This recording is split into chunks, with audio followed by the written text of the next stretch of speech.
आज बमुकाम दरगाह शरीफ कादिर चमन सदर मजलिस उलमाए दक्कन का एक अहम इजलास मुनक्किद हुआ, जिसके अंदर मुअज़्ज़ज़ अराकीन भी मौजूद थे मजलिस उलमाए दक्कन के, और मेहमानान भी, जिनमें उलमा मशाइख उलमा इकराम भी है, मशाइख एज़ाम भी है, और खुसूसन दावत दी गई थी वकला को, वो हज़रात जो हाई कोर्ट से मुताल्लक़ हैं, हाई कोर्ट में प्रैक्टिस करते हैं, सुप्रीम कोर्ट में प्रैक्टिस करते हैं, जो वक्फ के क़ानूनी हैसियत को हमारे सामने उजागर कर सके, वैसे हज़रात को हमने यहाँ दावत देकर यहाँ तशरीफ़ लाए थे। और इस इजलास में हमने समाअत किया कि कैसे ये जो तरमीमी बिल है, इसके क्या मनफी असरात कमेटी जो बनाई गई है उस तक पहुँचाया जाए, उसके बारे में माहिरीन ने तफसील से बयान किया। और इस इजलास का यही मकसद था कि लोगों के अंदर शऊर बेदार किया जाए, लोगों को ये वाकिफ किया जाए कि आज लोगों के जो औखाफी जायदादें हैं, जिनको हमारे बुजुर्गों ने अवाम की फलाह बहबूद के लिए वक्फ किया है, कौम की भलाई के लिए वक्फ किया है, आज उस पर लोगों की मजमूम नजर पड़ चुकी है।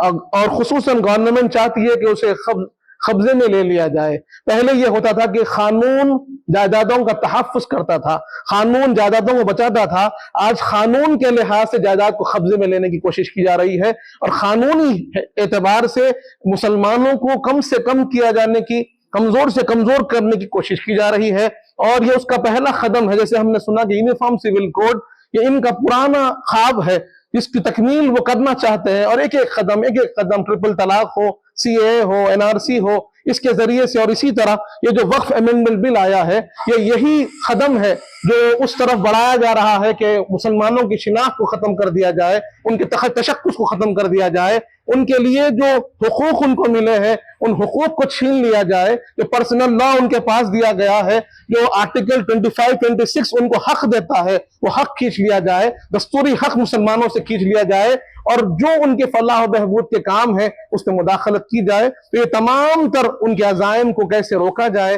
कैसे बचा जाए, और अवाम में शऊर कैसे बेदार हो, उसके लिए ये एक इजलास रखा गया है। इंशाअल्लाह ये एक बुनियादी इजलास है, इसके और भी इजलास होंगे जहां पर लोगों में शऊर बेदारी और अवाम को ये कैसे अपनी नुमाइंदगी कैसे पेश करना है।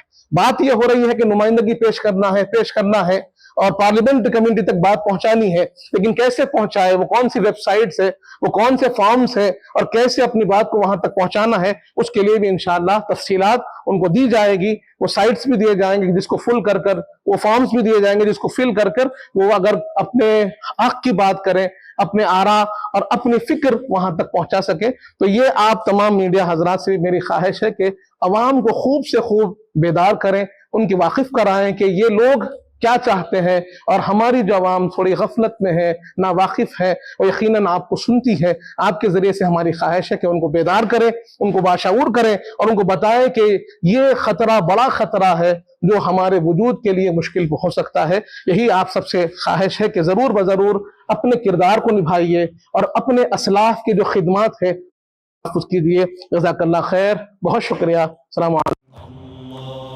सारी इज्जतें अल्लाह ही के लिए है और अल्लाह ही मेहरबान निहायत रहम वाला है। हज और उम्रा का फरीजा अदा कीजिए Al Hind global services private limited के स्टार और बजट पैकेजेस के साथ। हरमैन शरीफ के करीब स्टार होटल्स में क़याम, 3 वक्त हैदराबादी जायकेदार खाने, एसी बसेस के जरिए मुक़द्दस मुकामात की ज़ियारतें, सऊदी एयरलाइंस की डायरेक्ट फ्लाइट, हुकूमत सऊदी अरब और हुकूमत हिंदुस्तान से मंजूर शुदा। अल हिंद ट्रैवल्स की जानिब से हाजियों के लिए एक बेहतरीन तोहफा। अल हिंद के साथ उम्रा ट्रैवल करने वालों के लिए नेक्स्ट उम्रा ट्रिप पर 1% कैशबैक हासिल कीजिए। मुख्तलिफ ममालिक के वीज़ास और एयर टिकटिंग के लिए एक बार जरूर तशरीफ लाएं। आज ही अपना सफर बुक करें। Al Hind global services private limited, first floor, Babu Khan estate, Basheerbagh, Hyderabad. Contact 9949940160 और 04029562931।